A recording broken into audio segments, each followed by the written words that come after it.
and hey all you amazing people. Today's video and tomorrow's video is going to be Atlanta apartment hunting. We are in Ohio right now. We're about to start driving, literally like 8-9 hours, something. What is it? 10 hours. We're about to drive 10 hours to Atlanta. I'm looking for a 1 or 2 bedroom apartment that's between $900 to $1,200. My must-haves, I don't really have a lot, but 2 things I really want though for sure is central air. No, oh well, 3 things. Central air, no roaches, and a washer and dryer in the unit, or a hookup for it, but I would prefer in unit. Arguing in the front. Anyway. No, we getting no, when we stop at the gas station, you're getting out. I know I'm getting out.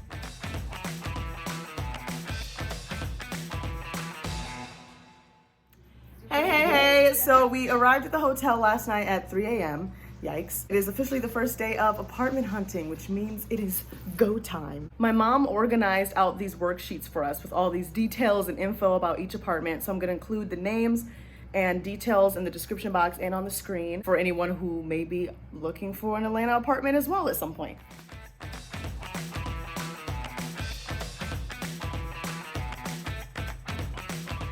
We are ready for the first one.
So here I am, so excited to see my first one. We went to the park at Greenstone. We get out, we got our mask on, we're all ready. And the lady comes outside and I'm like, hi, I'm Regina, I have an appointment. She's like, no.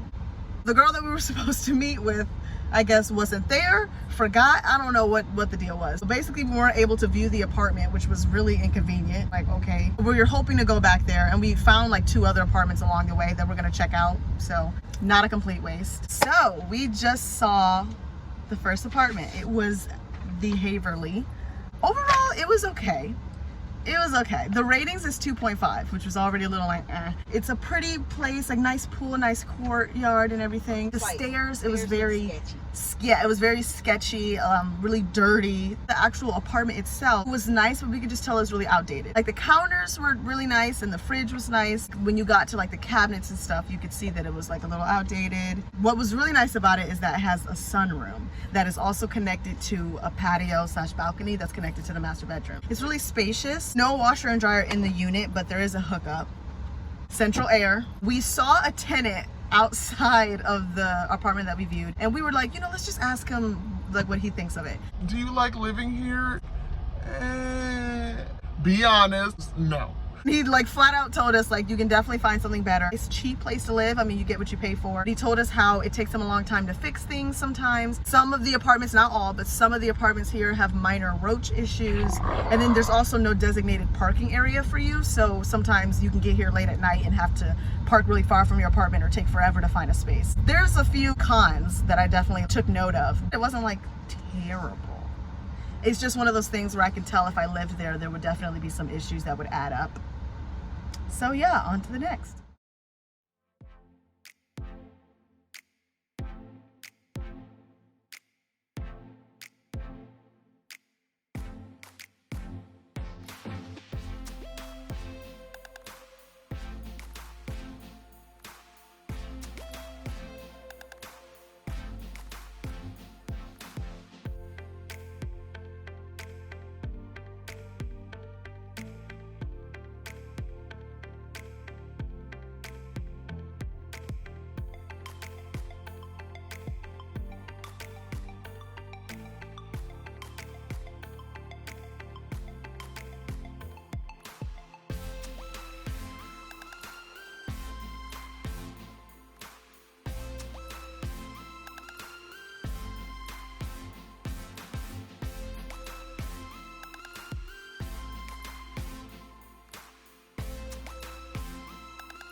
Okay, so we just came from Tucker Square. The ratings for them is 3.7.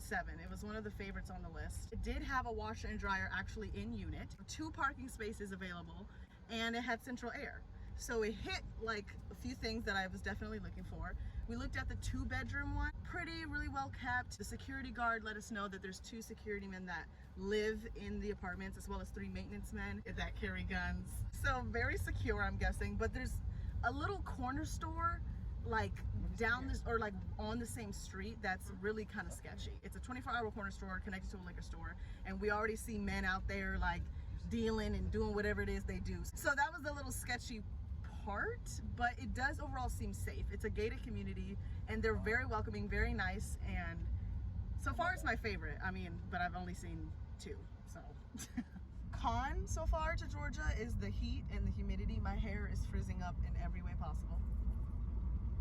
Now we are in Marietta and I'm about to go to my appointment at Falls at Sope Creek.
came from, our last one today, falls at Sope Creek. It's the highest rating of the day, 4.0, understandably. It was so neat, organized, really pretty. The guy who did the tour for us actually lives there, so he was able to get his own input on what he thought of everything. I think I'm leaning more towards the 2-bedroom for that one. Central air, fireplace. It doesn't have a dining room area, but the way it's set up, especially with the fireplace, I don't necessarily need one. Washer and dryer, not in unit. It's a hookup.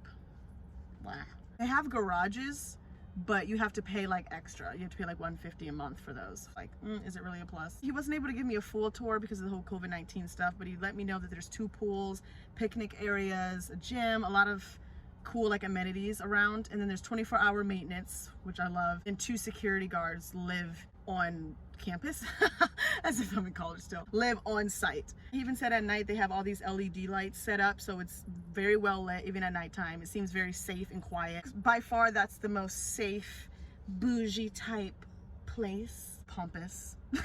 Okay, so that is the end of day 1. We still have 4 to 5 more to see tomorrow. It was really fun. It was my first time like really apartment hunting, which was very interesting. There was some, because like we did a lot of like drive-bys for the ones that we couldn't actually do a in-person tour for, and some was like it wasn't looking good. Blinds was messed up, trash everywhere, people on the streets not looking right, but there were some really good gems. There were really nice areas that were both quiet and in small communities, but also close enough to like the city and like malls and good restaurants and stuff. So it's looking pretty good. Maybe this isn't necessarily true and I just think like a movie version way of life, but I feel like there's sometimes an apartment or just a place where you're like, this is mine, I so connect with this has to be the place. I kind of had moments like that today. It hasn't been like a full-on connection yet. Maybe that connection doesn't exist as much as I think it does. Maybe tomorrow I'll find my dream place, or maybe I found it today, who knows. So tune in for part 2.